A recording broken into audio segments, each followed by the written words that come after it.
continuar a que nos envolvamos com outros dias, ou os dias passados trazendo amarguras, ou os dias intermediários nos trazendo ansiedades. E Jesus está dizendo: basta a cada dia os seus próprios cuidados.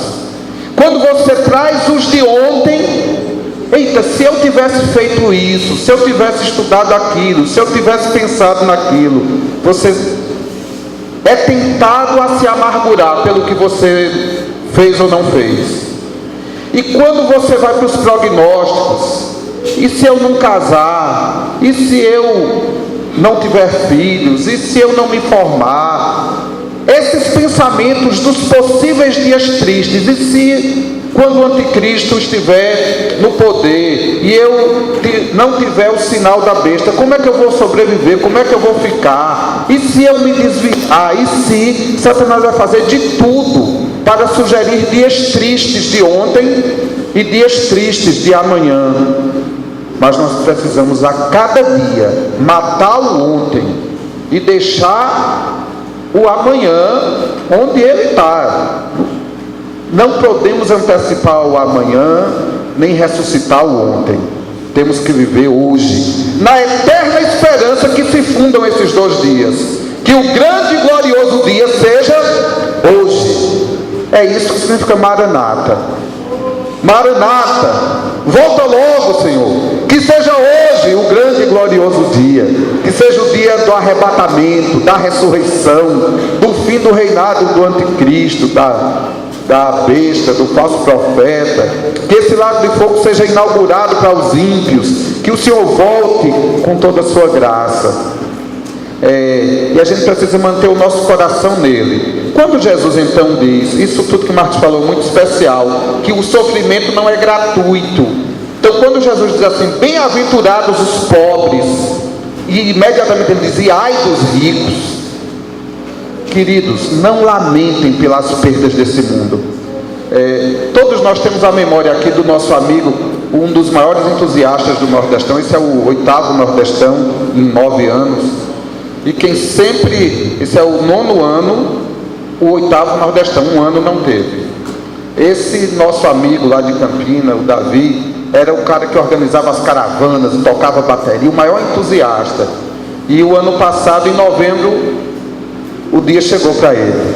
Ele está com o Papai do Céu, 23 anos de idade. O que é que o mundo diria de um garoto de 23 anos de idade que morreu? Tanta vida para viver. Cria-se um lamento em função dos dias que ele não viveu nesse mundo. Mas ele está vivendo o glorioso dia do Senhor. Para ele cessou a tentação, cessou a dor, cessou. Sabe, queridos, nós não podemos anelar os dias dessa terra, os dias de uma formatura, do casamento, tanto quanto devemos anelar o glorioso dia do Senhor. Se Deus te livrou de um casamento que poderia te desviar do dia eterno, Deus te fez um bem muito grande. Não lamente por você não ter casado. Se alegre se Deus te livrou de um concurso, de uma profissão, de uma possibilidade, de uma porta que estava aberta. Foi Deus que fechou. A porta que Deus fecha ninguém abre. E Ele não fechou para te entristecer, para te destruir, para te dizer um não gratuito. Ele fechou essa porta para te livrar, para te abençoar, para te salvar, para te preservar para aquele glorioso dia. Agradeça por tudo. Se aquele investimento deu errado, se aquele dinheiro foi perdido, se aquele tempo não deu o que você queria, Deus te guardou, Deus te livrou. Ele é o Senhor da história, Ele é o Senhor da vida. Creia e lute cada dia por louvar e adorar a Deus pelo dia de hoje e anelar pelo último, o glorioso, o grande dia, o dia do Senhor. Maranata, vem, Senhor Jesus.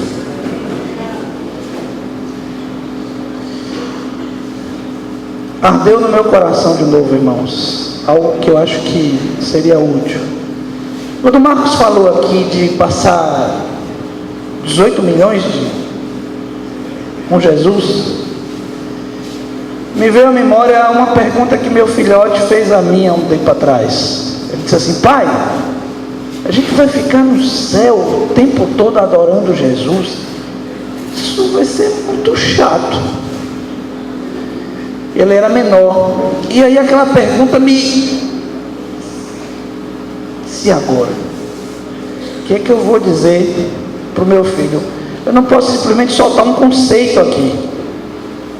Eu então fui orar. Disse: Jesus, me ajuda. Eu preciso explicar para o meu filho. Porque até mesmo eu passo às vezes meia hora, 40 minutos conversando com um discípulo e já estou ali doido para sair daquela conversa, porque às vezes o papo está até interessante, mas eu estou cansado, porque as sensações do nosso corpo é química. Olha, foi uma libertação para mim incrível quando eu descobri que o que eu sinto são simplesmente reações químicas no corpo. Dopamina, serotonina e um bocado de mina.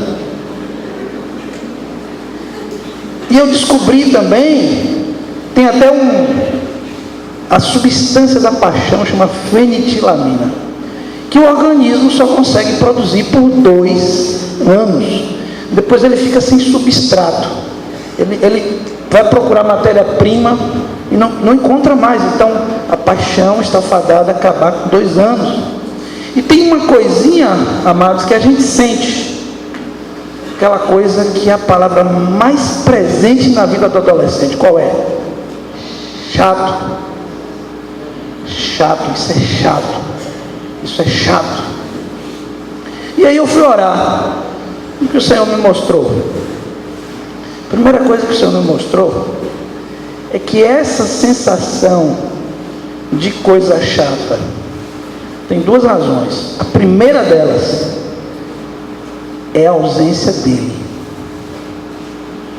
Aquele ranger de dentes, aquele sofrimento eterno, comparado com chama de fogo, aquilo ali é simplesmente a ausência de Deus.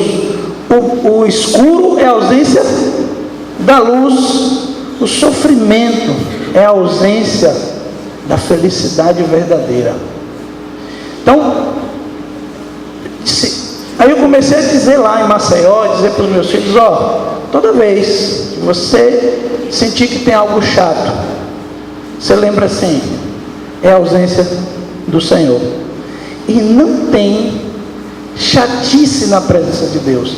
Na presença de Deus, o salmista dizia: esse é o meu recreio, o meu prazer, a minha diversão, mais divertido do que qualquer jogo. E uma música de uma Marcela Gandara, não sei se você já conhece, que diz assim: és uma aventura conhecer-te, caminhar e obedecer-te. És uma aventura quando eu creio, sem olhar para o que eu vejo. É uma aventura caminhar com Jesus, não tem chatice. Mas aí você me diz: e naquela vez que eu estava no encontro, que cantamos uma música, 2 músicas, 3 músicas, já aconteceu comigo, lá para quinta, sexta eu já não aguento mais cantar, aí já fica chato. Por que isso? Aí é porque as sensações que eu tenho são causadas por substâncias químicas, e eu acordei cansado, não dormi direito, e o corpo não consegue produzir. Então tudo o que é chato é resultado desse corpo adoecido pelo pecado, manchado. Só que tem um detalhe: lá no céu eu não vou estar mais nesse corpo. Amém? Não vou estar.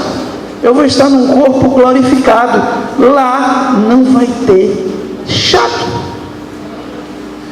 Então imagina, irmãos, aí aquele momento que você experimentou na presença de Deus, que você foi ao êxtase, e que você saiu de lá porque você cansou. Mas na eternidade, lá contemplando a Cristo, não vai ter isso.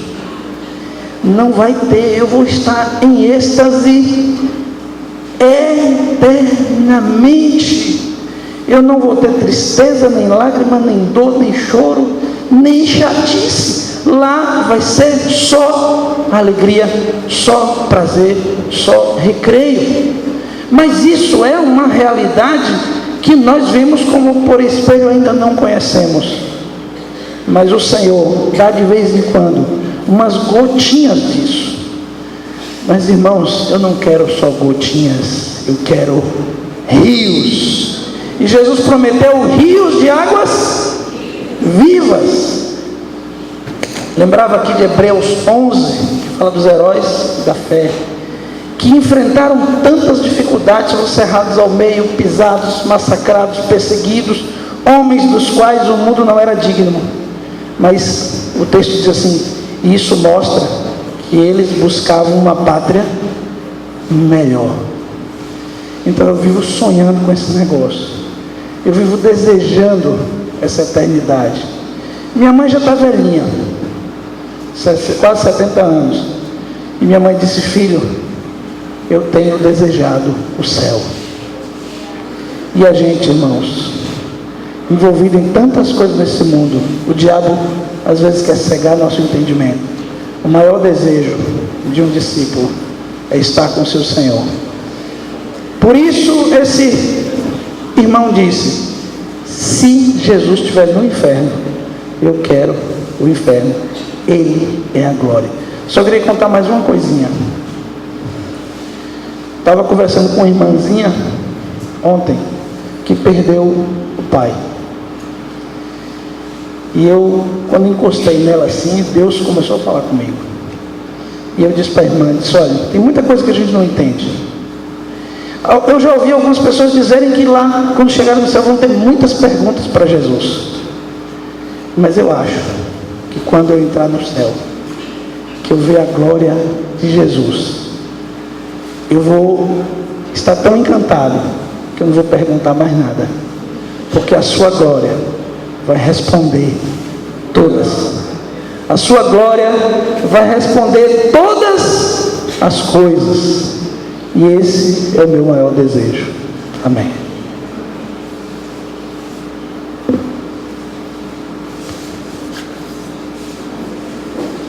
Eu só queria confirmar o que o Vinícius está dizendo, com uma lembrança. Existem relatos fortes, alguns, de irmãos que foram lá e voltaram.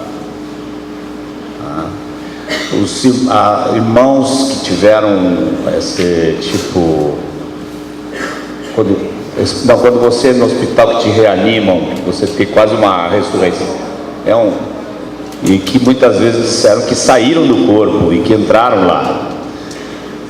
Em geral, esses testemunhos falam de que me lembro de uma pessoa, um testemunho que ela diz que ela não ouvia música, que ela sentia que a música era parte dela, como se a música estivesse atravessando ela. E tem um relato muito forte, que foi lá para a década de 40, nos Estados Unidos, no século passado.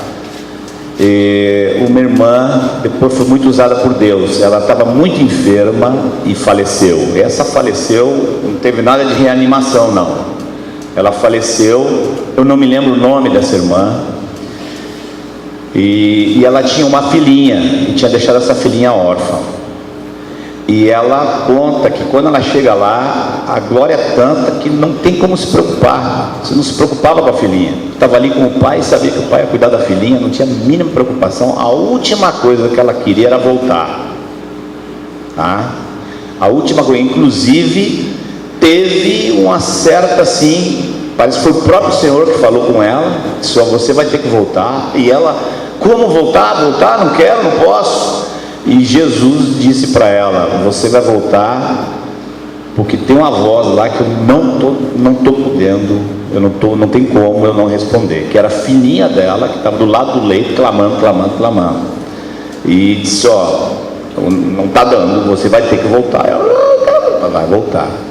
Inclusive o testemunho foi grande, porque isso gerou até um movimento nos Estados Unidos. Essa irmã, como prova de que tinha acontecido algo sobrenatural com ela andou por semanas, ela andou na ponta dos pés, e andava assim, é como se ela tivesse se negando a descer, e ela não encostava direito no chão, então para caminhar ela encostava a ponta dos pés assim para poder caminhar. Foi uma coisa muito forte que aconteceu nos Estados Unidos na década de 40. E há muitos testemunhos, e os testemunhos falam de coisas desse tipo, falam de coisas que você, a última coisa que você pensa é em voltar para cá. Irmãos, me recordei que um irmão em Maceió foi atropelado. Ele não está aqui conosco hoje. Ele foi atropelado, passou um tempo desacordado. Ele é adolescente e ele conta que ele viu algumas coisas. Ele esteve lá no céu e ele ouvia uma música. Ele disse que não... Senhor, eu não tenho palavras para descrever o que eu vi. Foi um negócio fantástico. Eu só sei que eu estava tão feliz lá e eu via Jesus, mas não conseguia ver o rosto dele. Mas Jesus disse que eu precisava voltar. Irmãos, ele conta, eu não sei reproduzir como ele conta, não sou Samuel para contar e fazer todo mundo rir. Mas diz que ele se agarrou nos pés de Jesus e disse: eu não quero voltar. Jesus disse: filho, você vai precisar voltar. Eu não quero voltar. Você precisa voltar. Tal era a alegria que ele tinha, que ele sentiu ao estar lá. Um outro irmão nosso meio teve um sonho. Ele sonhava que estava morrendo e que ele começou a subir. E quando ele começou a subir, ele disse que sentia-se como se uma alegria fosse crescendo no coração dele à medida que ele subia. E ele ia subindo e uma alegria crescendo, parecia que ele ia explodir. E de repente ele acordou e ele passou o dia triste, porque a alegria que ele estava sentindo ali era algo tão tremendo. Ele disse: ó, Vini, eu não lembrava mais de minha mãe, não lembrava mais de minha esposa, dos filhos, não lembrava de nada. Aquele negócio, eu queria aquele negócio por tudo na vida. Então imagina, irmãos, isso é um pouquinho Deus está nos mostrando que tem muito mais do que isso. Amém? Já que saiu história, vamos uma história. Quer mais uma história? Esse peixinho está de olho fechado, mas ele está olhando agora, é lá na frente. Mas nós falamos que tem um negócio de um tubarão lá. Olha os olhos tudo indo em direção para o tubarão. Tem experiências também que comprovam de forma muito fantástica o tal do tubarão. No interior da Bahia, em a Cruz das Almas, está um dos obreiros muito preciosos. Deus tem usado muito ali em Cruz das Almas. O Clóvis, eu não estou lembrando o nome da esposa, não sei se algum de vocês lembra o nome da esposa do Clóvis. Casal muito querido, e foi experiência tremenda ir lá, porque muitas cidades em redor foram atingidas pela pregação do Evangelho. Há mais de 10 igrejas em cidades diferentes, como fruto do ministério desse casal. E tá lá, foi um negócio maravilhoso, uma reunião cheia de gente da roça. Eu tive uma reunião lá que queriam que eu pregasse, mas eu não queria pregar, porque eles estavam falando, gente tão simples, um negócio tão gostoso. Esse casal teve uma experiência muito forte, a coisa de uns, talvez 3 anos atrás. Eu não me lembro o nome da filhinha. A filhinha adolescente começou a dar ouvido ao conselho dos ímpios e estava já praticamente afastada. Interessante, ela não estava envolvida com nenhuma paixão. A paixão dela era música. Ela estava gostando de música do mundo, de funk, esses negócios aí que não é música, não sei como é que chama esse treco de música. E ela ficava com aqueles colegas da aula envolvidos com o negócio daquela música, e estava se envolvendo e já estava já definida de virar as costas para o Senhor. Eu não sei precisar, mas eu acho que ela estava na idade aí dos 17 anos, algo assim, talvez 18. E os pais resolveram jejuar. e entrar naquele jejum pesadão. Eu não sei se vocês não estavam naquela até de dizer, enquanto ela não se converte eu não como, alguma coisa desse tipo. Eu sei que eu já estava no 7º, 8º dia de jejum.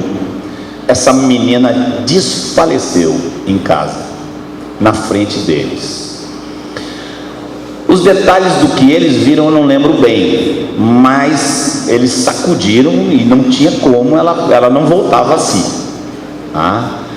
Tinha alguma coisa que eu não sei precisar, mas os sinais vitais parece que também não estavam normais, tá? Mas não adiantava sacudir a menina desapareceu assim, do nada, e era visível que não era um simples desmaio.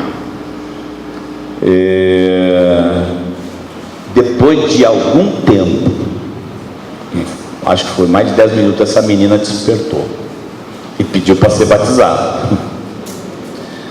Ela disse que foi levada aos portais da eternidade,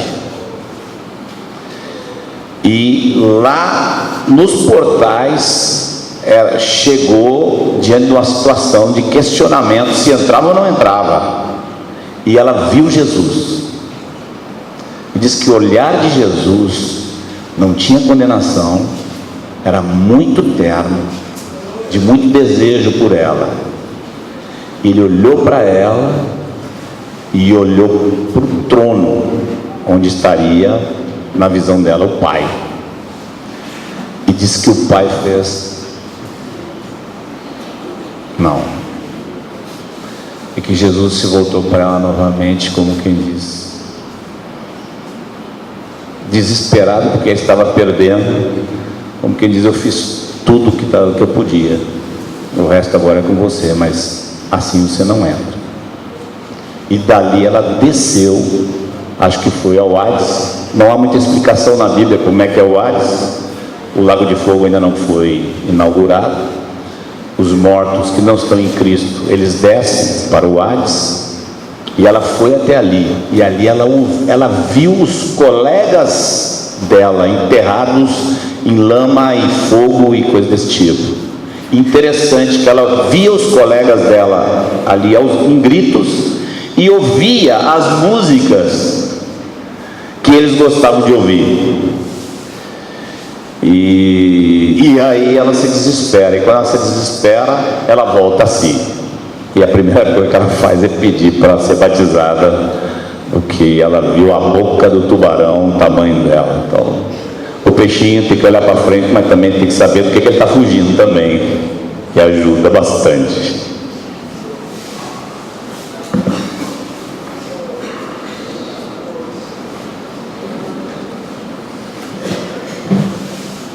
Paz, amados. O texto que eu quero compartilhar com vocês é Cântico, capítulo 2, a partir do versículo 11 até o 14. Né? Esses dias o Senhor falou muito comigo, né? A orientação da meditação, e eu contemplei Jesus nesse texto, né? E me senti chamada, noiva, né, do Senhor. E a palavra agora, né, da volta de Jesus é Cântico, capítulo 2, Cantares, a partir do versículo 11 até o 14.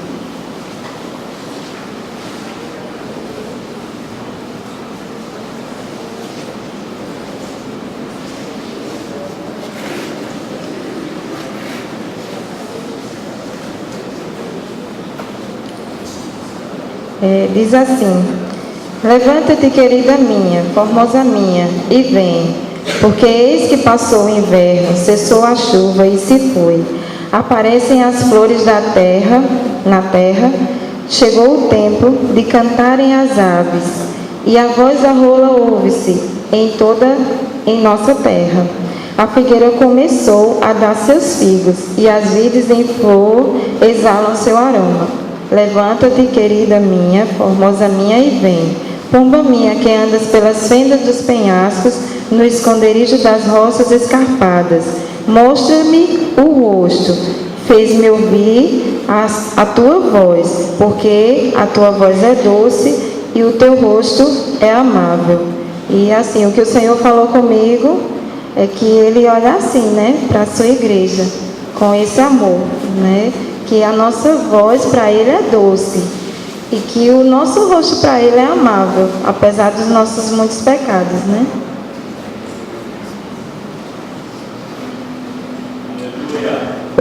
Nós, mais menos jovens, os jovens é mais, cada um tem uma música para cantar aqui, cada um mais conhecida do que o outro, né?